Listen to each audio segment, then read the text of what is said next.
Dengan berucap syukur kehadirat Allah Subhanahu wa Ta'ala, hari ini, Rabu, tanggal 3 November 2021, bertepatan dengan tanggal 27 Rabiul Awal 1443 Hijriah, dilangsungkan sidang Senat terbuka Universitas Islam Negeri Sunan Ampel, Surabaya dalam rangka pengukuhan guru besar ke-70, 71, 72, dan 73. Profesor Dr. Abdul Muhid MSI dalam bidang ilmu psikologi pendidikan.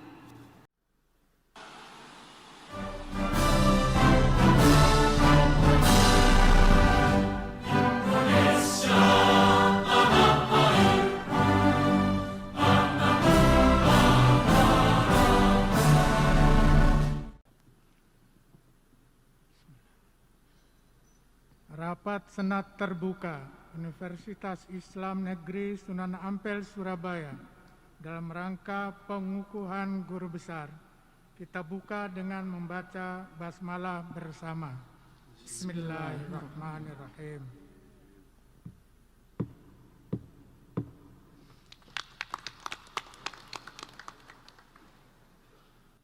Dengan rahmat Tuhan Yang Maha Esa, Menteri Pendidikan, Kebudayaan, Riset, dan Teknologi menetapkan ke-1 pegawai negeri sipil nama Dr. Abdul Muhid MSI terhitung mulai tanggal 1 Juli 2020 dinaikkan jabatannya menjadi profesor atau guru besar dalam bidang ilmu psikologi pendidikan dengan angka kredit sebesar 922. Orasi ilmiah pertama dengan judul Heutagogi Memerdekakan Mahasiswa Belajar di Era Revolusi Digital. Yang kami hormati Profesor Dr. Abdul Muhid MSI, disilakan. Assalamualaikum warahmatullahi wabarakatuh. Alhamdulillahilladzi hadana lihadza wa ma kunna linahtadiya laula an hadana Allah. Qala rabbi shrah li sadri wa yassir li amri wahlul 'uqdatam min lisani yafqahu qawli, amma ba'd.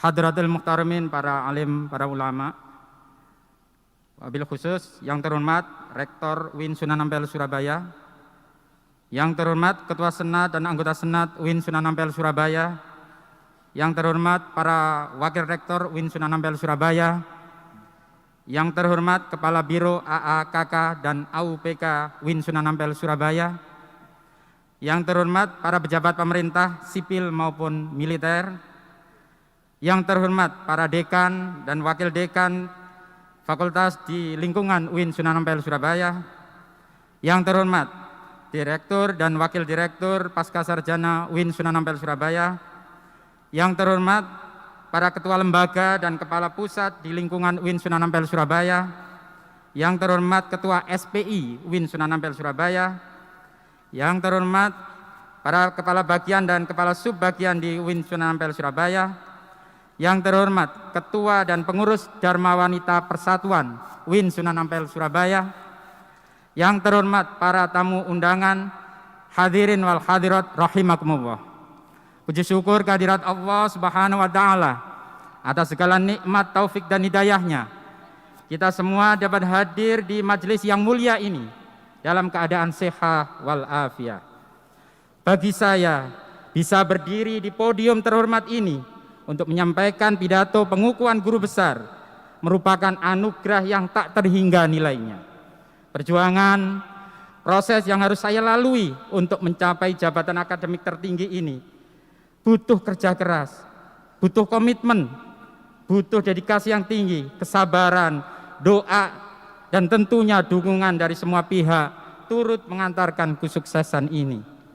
Oleh karena itu, izinkan saya menyampaikan pidato pengukuhan sebagai guru besar bidang psikologi pendidikan dengan judul Heutagogi memerdekakan mahasiswa belajar di era revolusi digital. Hadirin wal hadirat rahimakumullah. Hari ini dunia pendidikan dihadapkan pada tantangan revolusi digital sebagai konsekuensi logis dari revolusi industri 4.0. Dan secara bersamaan warga dunia juga sedang dilanda bencana pandemi COVID-19. Kejadian luar biasa tersebut berdampak sangat besar terhadap tatanan pendidikan secara global, termasuk sistem pendidikan di Indonesia. Pembelajaran yang selama ini dilangsung secara langsung, kemudian harus bergeser menjadi pembelajaran jarak jauh. Wajah revolusi industri 4.0 di dunia pendidikan semakin menampakkan wujudnya dan semakin mendapatkan momentum pada saat pandemi COVID-19 ini. Pendidikan diharuskan beradaptasi dengan cara belajar normal baru, situasi yang belum pernah terjadi sebelumnya. Dalam situasi yang sulit ini, para pengelola pendidikan tinggi, dosen, serta mahasiswa mengalami kesulitan untuk beradaptasi dengan pembelajaran jarak jauh. Mahasiswa dihadapkan pada persoalan konektivitas, dukungan sistem e-learning, dan masalah teknologi serta penyesuaian diri. Di sisi lain, kadang, kalau di Winsa tidak ada ini, masalah kompetensi, kecakapan penggunaan teknologi digital, regulasi diri, dan lainnya. Sementara lembaga pendidikan tinggi juga dihadapkan pada persoalan dukungan keuangan, penyediaan infrastruktur teknologi informasi dan komunikasi, dan juga perubahan tata manajerial.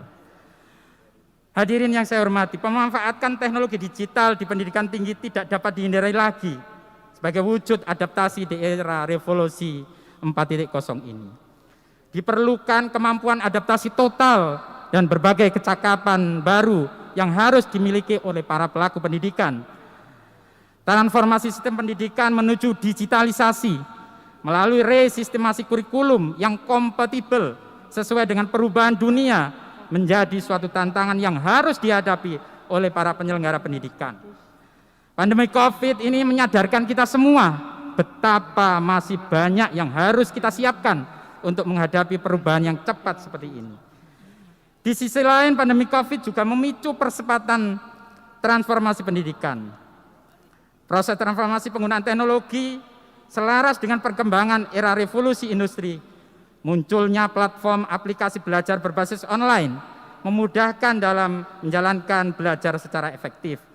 Munculnya kreativitas dan ide-ide baru dalam proses pembelajaran berbasis teknologi digital, seperti pembelajaran kolaboratif yang inovatif berbasis online. Wujud revolusi digital tampak semakin menyeruak di ruang-ruang kelas virtual. Bimbingan akademik virtual, ujian online, bimbingan dan konseling virtual, konferensi virtual, webinar, dan kegiatan akademik lainnya yang dilakukan secara virtual menjadi tradisi baru di masa pandemi COVID ini. Menghadapi hal tersebut, para pelaku pendidikan seluruh dunia terpaksa harus memikirkan ulang bagaimana cara mendidik generasi sekarang ini. Era revolusi industri 4.0 dan pada saat yang sama terjadi bencana pandemi COVID-19 ini menjadi tantangan tersendiri dan mempertanyakan apa dan bagaimana strategi pembelajaran yang harus dilakukan dalam mendidik generasi sekarang ini. Generasi yang sedang kita hadapi sekarang ini adalah generasi Z, yaitu generasi yang terlahir tahun 1996 sampai 2010. Generasi yang sekarang sedang kita didik di ruang-ruang kelas virtual. Generasi yang menyandarkan pengetahuan dan pencarian informasi secara cepat berbasis internet, menuntut kita semua untuk beradaptasi dengan mereka. Generasi yang sangat percaya diri dengan kemampuan menggunakan teknologi digital dan gaya hidup mereka juga dipengaruhi oleh perangkat produk-produk digital. Generasi yang selalu mengekspresikan pikiran, gagasan, kesenangan, harapan, dan dikomunikasikan secara instan melalui Snapchat, Instagram, Twitter, dan WhatsApp. Mereka inilah para mahasiswa yang sekarang sedang belajar di universitas. Mereka lah yang sekarang sedang mendominasi penggunaan produk-produk teknologi digital yang oleh Prensky disebut dengan panggilan digital natif.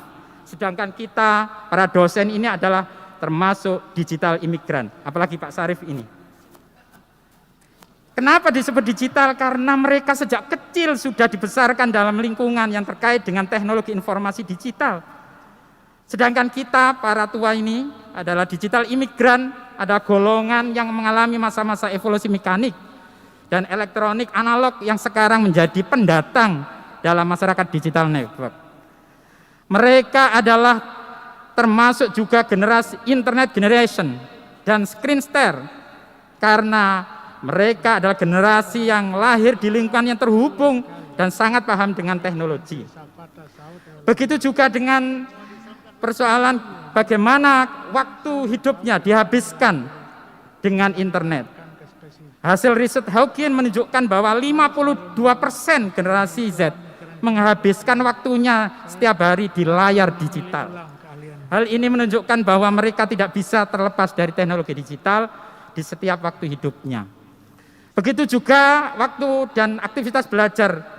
Mereka juga habis di ruang-ruang virtual, mengkoneksikan dengan berbagai sumber pengetahuan dari berbagai belahan dunia. Dalam kehidupan sehari-hari mereka lebih dari 4 jam sehari dalam menggunakan media digital. Maka apakah para penyelenggara pendidikan tinggi sudah sepenuhnya mempersiapkan pembelajaran yang sesuai dengan keadaan psikologis dan tuntunan akademik mahasiswa? Faktanya, belum sepenuhnya pendidikan tinggi menyiapkan pembelajaran yang sesuai dengan keinginan mereka. Hasil riset Demir dan Sonmes misalkan menunjukkan bahwa adanya ketidakpuasan mahasiswa terhadap metode dan strategi pembelajaran tradisional. Generasi Z lebih menyukai penggunaan teknologi digital untuk memenuhi kebutuhan akademik dan psikologisnya.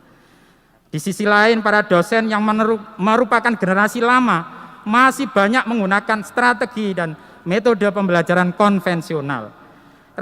Realitas ini menunjukkan bahwa adanya kebutuhan yang tidak bisa dihindari untuk mengubah model pembelajaran yang sesuai dengan era revolusi digital ini.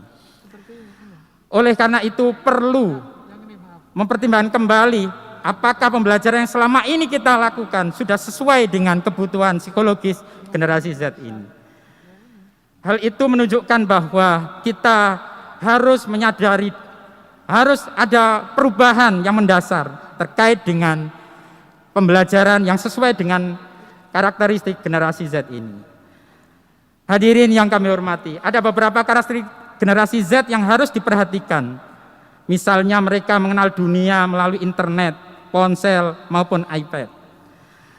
Mereka sangat menginginkan teknologi yang mudah digunakan untuk kehidupan sehari-hari. Mereka juga sering menggunakan teknologi digital itu untuk proses pembelajaran. Sedangkan gaya belajar generasi Z ini menyukai pembelajaran yang berbasis praktik dibanding dengan hanya mendengar ceramah dosen, Pak Sarif. Mereka lebih menyukai jika pembelajaran sejak awal telah jelas ditetapkan tujuannya, umpan baliknya, dan juga harus mengetahui topik atau materi yang diajarkan, serta capaian pembelajaran sejak awal sudah dijelaskan. Mereka juga senang jika dosennya dekat dengan mereka, friendly, dekat secara psikologis, bukan jaim. Otak mereka yang selama ini digunakan menggunakan kemampuan audiovisual, sehingga pembelajaran yang sering disukai, yang paling disukai adalah pembelajaran yang berbasis visual. Mereka menggunakan perangkat-perangkat smartphone untuk proses-proses pembelajaran dan sebagainya. Oleh karena itu, mempertimbangkan karakteristik generasi Z tersebut, maka perlu kita harus mengubah dan mencari model baru dalam mendesain pembelajaran yang sesuai dengan era revolusi digital sekarang ini. Hadirin yang kami hormati, beberapa kebutuhan belajar yang diinginkan oleh generasi Z, misalkan mereka sering membutuhkan pengiriman konten informasi secara cepat. Gaya belajar mereka juga kinestetik, menitik beratkan pada pengalaman dan aktivitas langsung. menginginkan perolehan informasi secara cepat, menggunakan pendekatan coba salah atau trial and error, kemudian tidak menyukai model hafalan, dan suka pembelajaran yang fleksibel. Oleh karena itu, hadirin yang kami hormati, ada 3 pertanyaan untuk mempertanyakan pembelajaran yang selama ini. Apakah mahasiswa diberikan kebebasan atau kemerdekaan untuk menentukan bagaimana mereka belajar melalui penggunaan teknologi digital sebagai bagian dari perancangan pembelajaran? Yang kedua, apakah mahasiswa menemukan cara untuk belajar secara mandiri?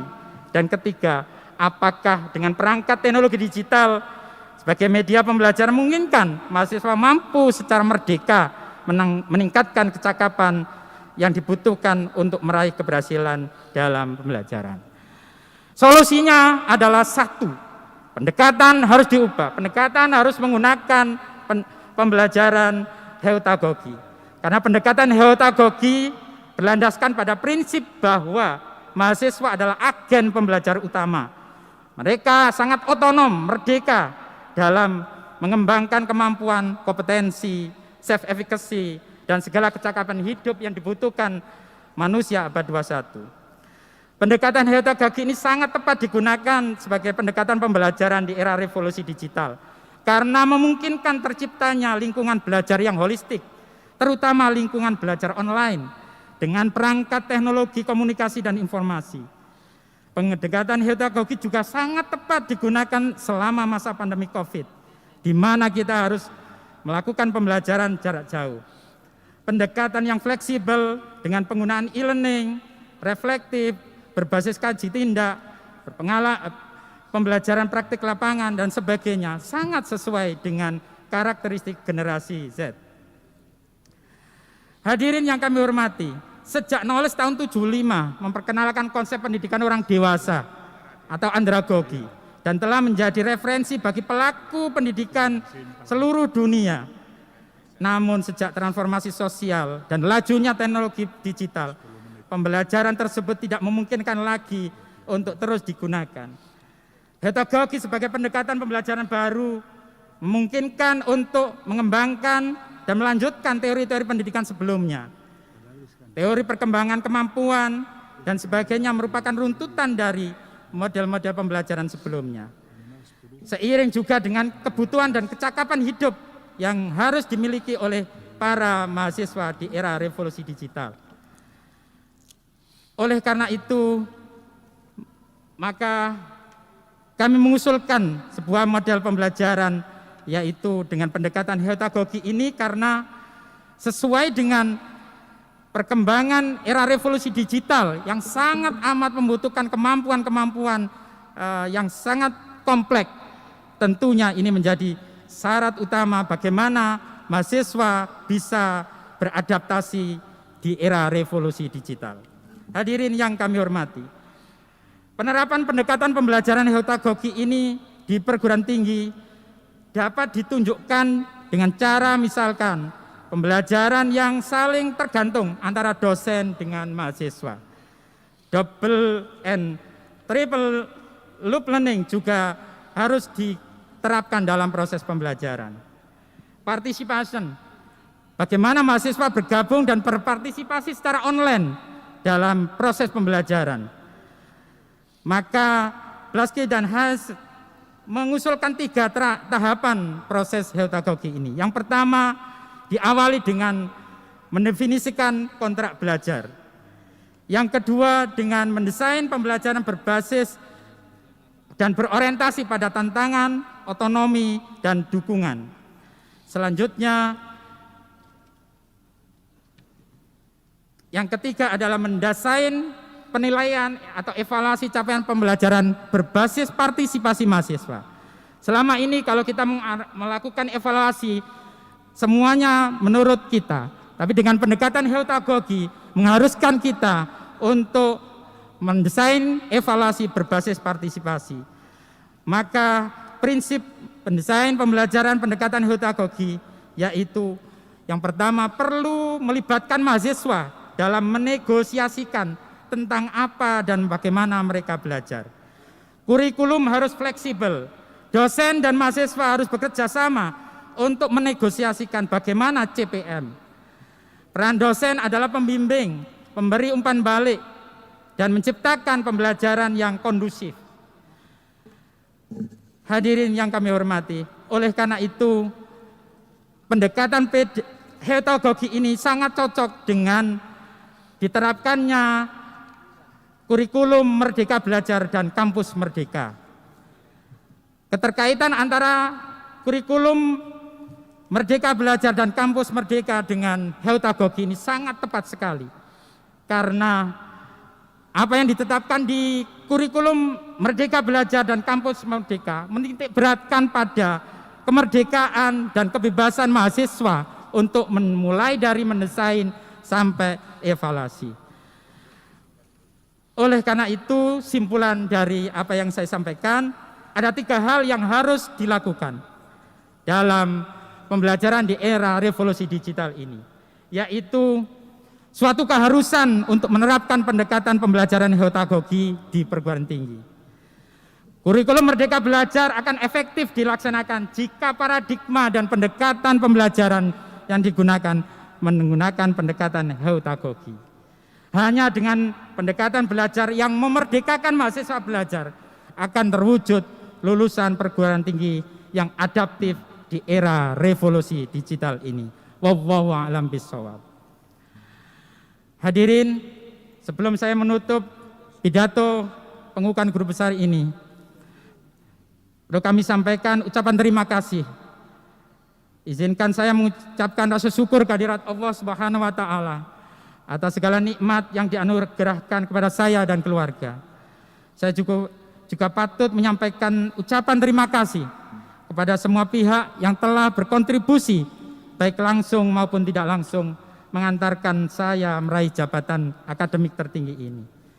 Pertama, saya menyampaikan ucapan terima kasih kepada Menteri Pendidikan, Kebudayaan, Riset, dan Teknologi Republik Indonesia, Menteri Agama Republik Indonesia, Direktur Pendidikan Tinggi Keagamaan Islam, Direktur Jenderal Pendidikan Islam Kementerian Agama RI, Senat Universitas Islam Negeri Sunan Ampel Surabaya yang telah menyetujui usulan saya sebagai guru besar bidang psikologi pendidikan, kepada Rektor UIN Sunan Ampel Surabaya Prof. Haji Masdar Hilmi, beserta Wakil Rektor Ibu DRA Haja Wahida Zen Biar Siregar, Profesor Dr. Haji Abu Azam Al-Hadi, almarhum Profesor Dr. Haji Maksum MAG, dan Dr. Haji Mukhid MAG. Saya mengucapkan terima kasih atas arahan, fasilitas, dan motivasinya. Terima kasih kami haturkan kepada para guru besar UIN Sunan Ampel Surabaya yang telah mendorong, meyakinkan, mendoakan, dan memotivasi saya untuk mengurus guru besar ini, yaitu Profesor Ridwan Nasir, Profesor Nursam, Profesor Abdul A'la, almarhum Profesor Akhwan, Profesor Syafiq Mughni, Profesor Muhammad Ali Aziz, Profesor Burhan, Profesor Tolha, almarhum Profesor Syahid, dan Profesor Kusairi. Selanjutnya, saya harus mengucapkan terima kasih kepada Dekan Fakultas Psikologi dan Kesehatan, juga kepada Kepala Biro AUPK yang telah memproses usulan guru besar saya. Tak lupa juga saya sampaikan kepada para reviewer karya ilmiah persyaratan guru besar saya, yaitu Profesor Dr. Suryanto MSI Psikolog dari Fakultas Psikologi Universitas Airlangga Surabaya, dan Profesor Dr. Fattah Hanurawan MSI Fakultas Pendidikan Psikologi Universitas Negeri Malang. Terima kasih atas penilaian karya ilmiah saya, doa dan motivasinya. Pada para promotor disertasi saya di Universitas Negeri Malang, yaitu almarhum Profesor Dr. Cokorda Rakajoni, Profesor Dr. Martin Pali, dan Dr. Dani Munindya Handarini. Pada para dosen pembimbing saya di Magister Psikologi Universitas 17 Agustus Surabaya. Kepada para dosen mulai dari jenjang S1, S2, dan S3, terima kasih atas segala ilmu yang diberikan kepada saya. Kepada para masyayikh, almarhum Kiai Haji Ahmad Masduki Mahfud, almarhum Kiai Haji Fadil Marzuki, Kiai Haji Mahzuli Effendi, almarhum Kiai Haji Abdullah Mokhtar, almarhum Kiai Ahmad Jailani, almarhum Kiai Syahrir. Beliau adalah para kiai yang telah berjasa menuntun dan memberikan arah spiritual religiusitas saya Semoga amal jariah ilmu dan pahala mengalir tak terputus-putus kepada beliau.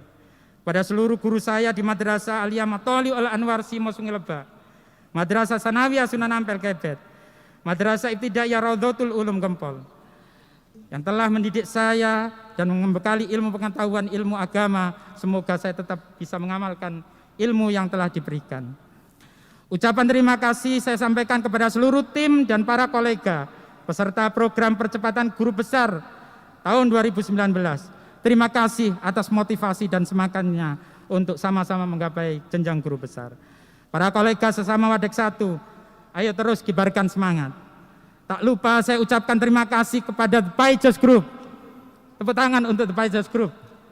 Mas Hanif, Mas Irfan, dan Mas Aris, dosen muda potensial. Karena bersama kalianlah akhirnya saya memiliki self-efficacy dan masih terus berproses untuk menulis karya.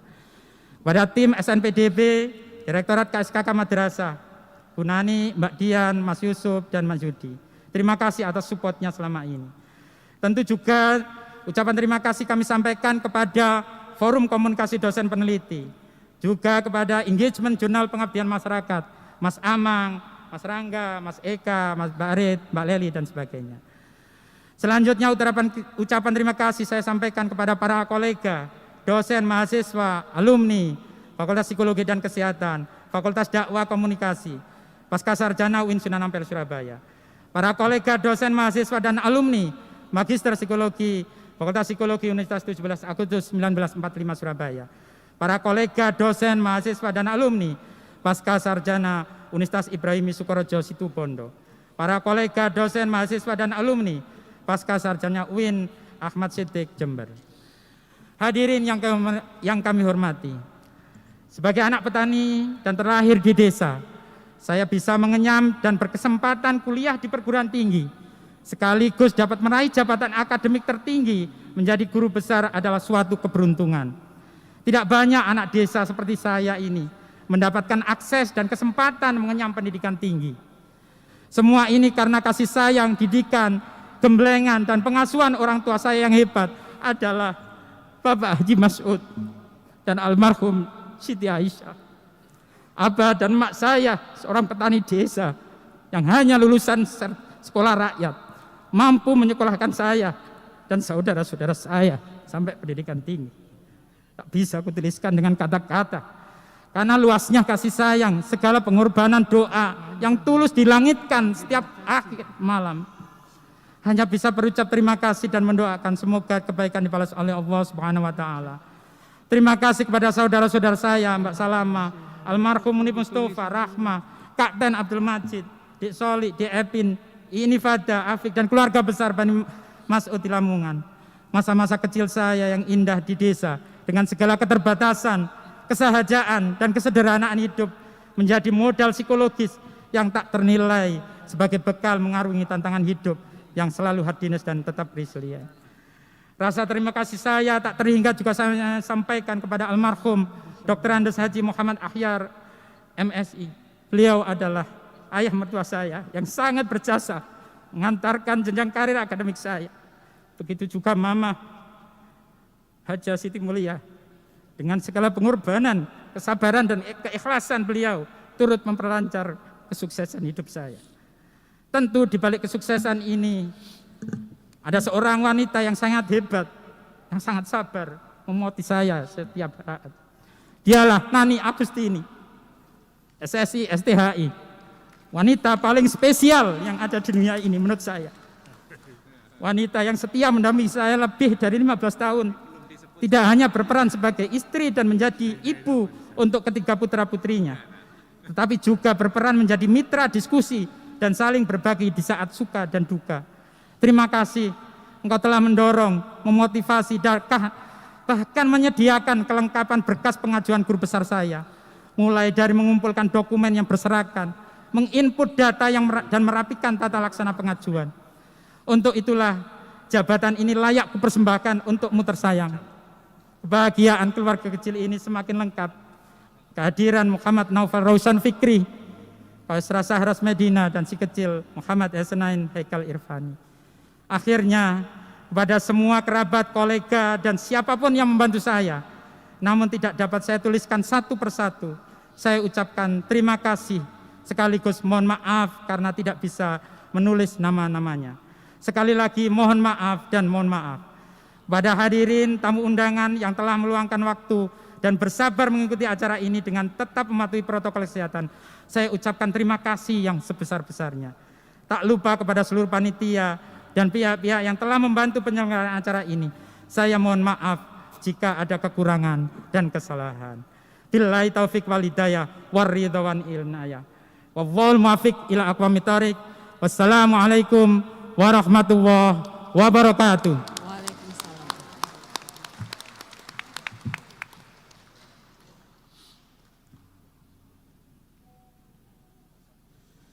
Pengukuhan guru besar oleh Rektor. Bismillahirrahmanirrahim.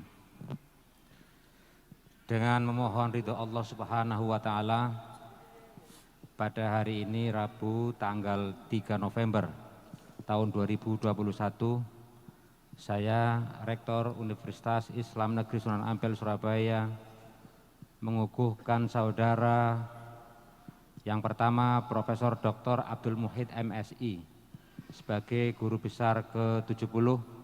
Semoga berkah dan bermanfaat. Amin Allahumma amin. Penyematan Gordon Kehormatan.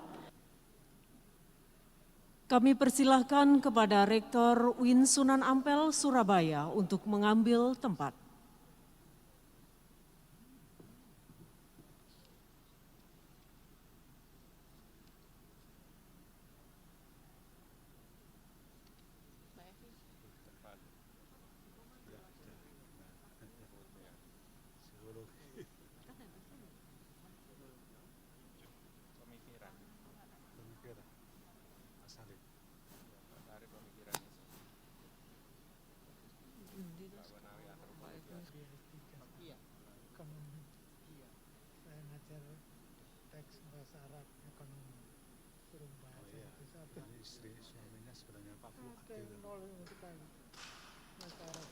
Kami ucapkan selamat kepada keempat profesor yang dikukuhkan pada siang hari ini.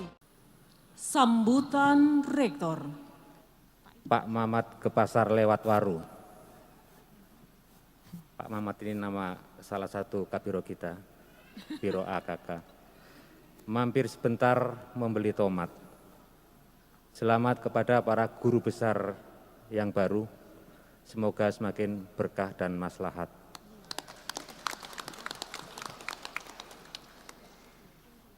Kalau ada orang kesasar, ajaklah bersama menjadi satu.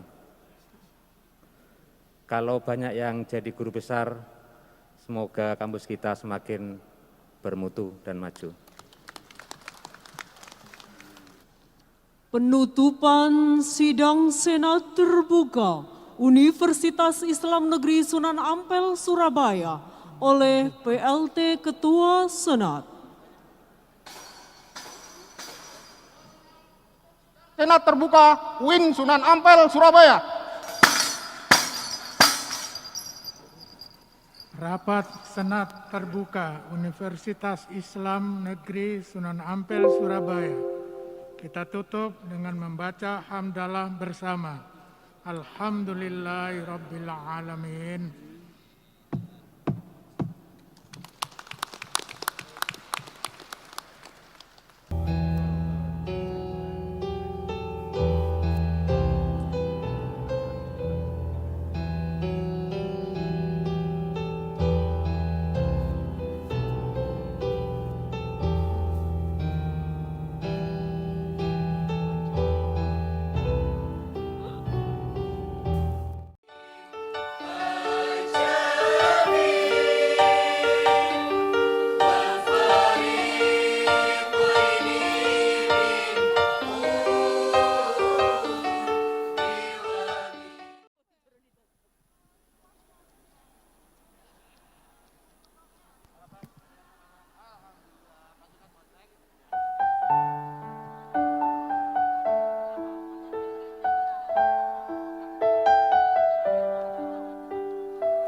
Dengan demikian usailah sudah rangkaian acara sidang terbuka Senat Universitas Islam Negeri Sunan Ampel Surabaya dalam rangka pengukuhan pada siang hari ini.